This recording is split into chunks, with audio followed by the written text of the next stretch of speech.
I want to invite you all on a trip into the Wayback Machine. It's the spring of 1983. The big movie right now is Return of the Jedi. The song that is booming out of car stereos across the country is Let's Dance by David Bowie. Now I'm a senior in high school. I'm 17 years old, and I don't know, there's just something in the air that spring that makes me feel like, this is the time to try something I might never have a chance to do again. Now, I wasn't one of the drama club kids. I was kind of this shy, withdrawn kid. But that spring, I thought, maybe I'll try out for the school play. The show we were putting on was this twist on Cinderella. It was a very 60s twist on Cinderella, where the mousy chimney sweep was transformed into this big film star. And she fell in love with this rock and roller. It was very 60s, like I said. And when the clock struck midnight, suddenly the two of them were thrust back into her dumpy little apartment. And she looks at him, and she realizes he's not this Elvis guy anymore. He's just this humdrum little nobody. His name was George L. Brown. That was the part I got. And I got to confess, I was perfectly cast at 17. Now, it kind of crushed me a little bit, realizing that out of this entire high school, I was the perfect nobody. But I thought, well, that's just the way it is. Maybe from here on out, I'll find my role in life backstage. So which begs the question, what am I doing here today? And what's the big idea worth spreading? Well, I'll give you a hint. It goes to the question of how we judge each other's character and what each of us can do to affect those judgments. Now, fast forward about 2 decades, I found a good backstage gig for myself. I'm a speechwriter, and I've become friends with a couple other guys, and we're all speechwriters, and we have these ongoing conversations about why some speakers light up the room and others fall flat. And we realize fairly quickly it's just not about the words, though they're important, that the best honed message isn't going to land with the audience if that messenger can't deliver the goods. So we delved into social science looking for answers. And it was a really exciting time, actually. There was a lot of great research going on.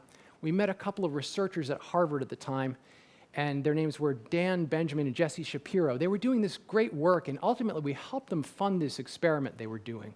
What they'd do is they'd show 10-second silent video clips of 2 actual candidates who had run against each other for governor. And that's all they'd show people. And they would ask a series of questions, and one of those questions was, so who do you think actually won this election? And wouldn't you know it, people could tell, watching 10-second silent video clips of candidates they'd never seen before, with way better accuracy than a coin toss, they could predict the winner of those elections. Now, we were blown away by this. We thought, wow, this is really exciting. We're on to something. Now, around this same time, friends and colleagues would come to us and they'd say, hey, I've got a presentation or a speech. Can you help me out? And this led to our first clients. And we realized fairly quickly that a lot of people had one of 2 things going on. Either they were so confident that they were in some way aloof and they created this barrier with their audience, or they were super nice and friendly and relatable, but they were kind of a hot mess of anxieties and insecurities, and they were apologizing for themselves. And so we developed some vocabulary to describe these 2 things we were seeing and some strategies that would help people get unstuck. And we looked to social science again, and we found there was actually theory that supported what we were seeing in practice. Amy Cuddy, Susan Fisk, and Peter Glick were talking about competence and warmth as the 2 things that we use when we're judging one another. Now, we saw that competence mattered, but there was something else too. And that something else was along the lines of assertiveness or determination or grit. And we had actually married these concepts, and we called them strength. Now, strength was this idea that you could shape the world through some combination of skill plus will. And if you were strong, people had to respect you because you could make things happen and shape their world. Now, the other quality, warmth, was about more than just being a nice, friendly person, though that could have something to do with it. It was really about sharing the concerns, the interests, and the emotions of the people you were dealing with. Empathy was a part of it, but there was more to it. it was very based on your context. So imagine, let's say, a kindergarten class and a Navy SEAL team.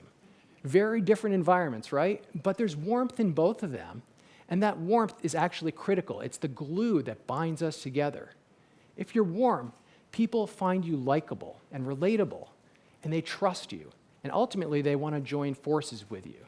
Now, I realize this sounds a little abstract. We're getting into the realm of abstraction, so let's play an imagination game.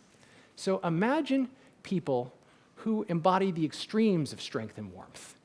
And look, it's a little fraught for me to name a famous person because my interpretation might be different than yours. So this is an imagination game we play by ourselves. It doesn't have to be a public figure. It can also be someone in your life. Think about someone who is a tower of strength, zero warmth. I mentioned Star Wars before. This is the Darth Vader quadrant, okay? These are the people, you know how when Vader enters the scene, the music changes? Well, that's that feeling that you have about these people. Your heart skips a beat. Oftentimes, these people are the villains in our story. And that feeling we have about Vader, it's fear.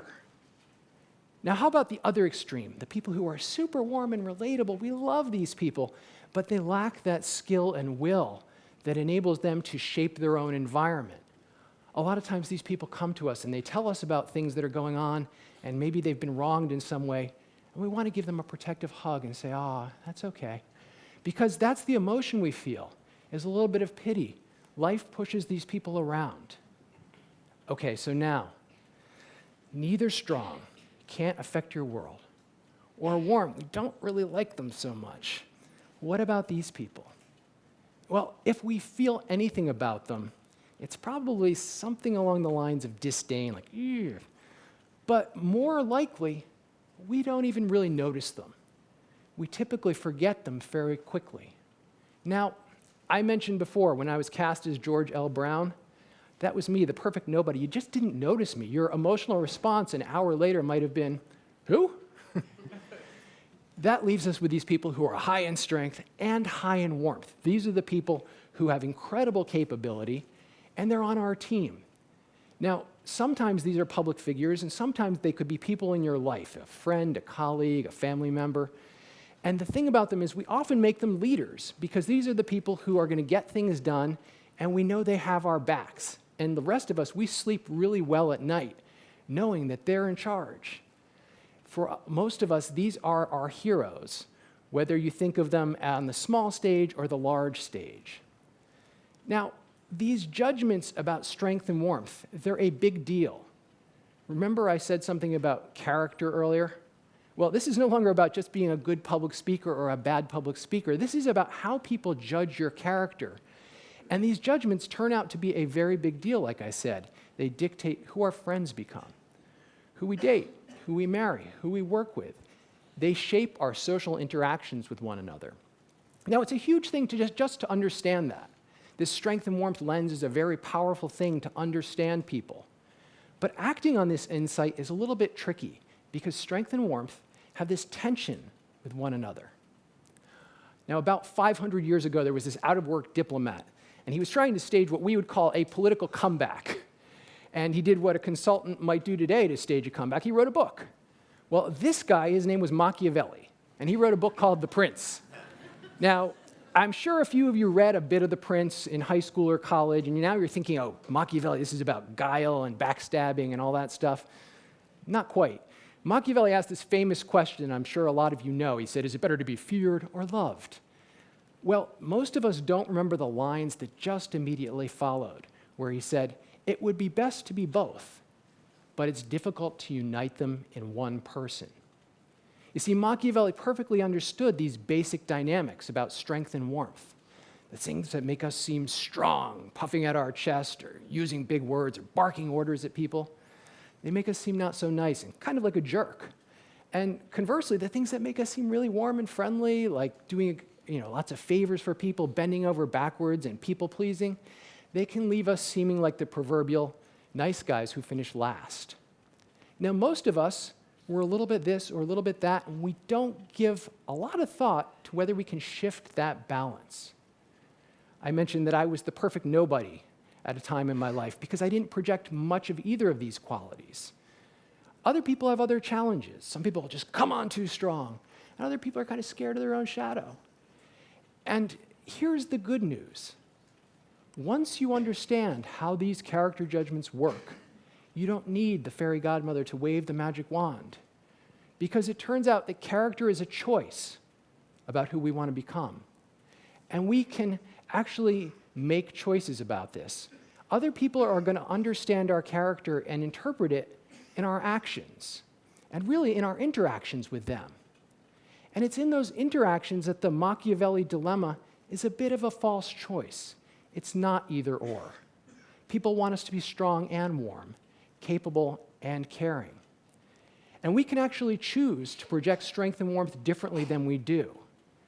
And look, it's going to seem different on all of us because we bring unique things to the table. But if we do this, people will see it in our body language, in our facial expressions. They'll hear it in the music of our voices, and they'll pick it up in the language that we use to communicate with them. Now, a lot of our behavior is unconscious, that's for sure. But we can make conscious choices that can help us change our unconscious responses in the future, so that when the time comes, you can meet strength with strength and warmth with warmth. Ultimately, that choice, it's yours. Thank you very much.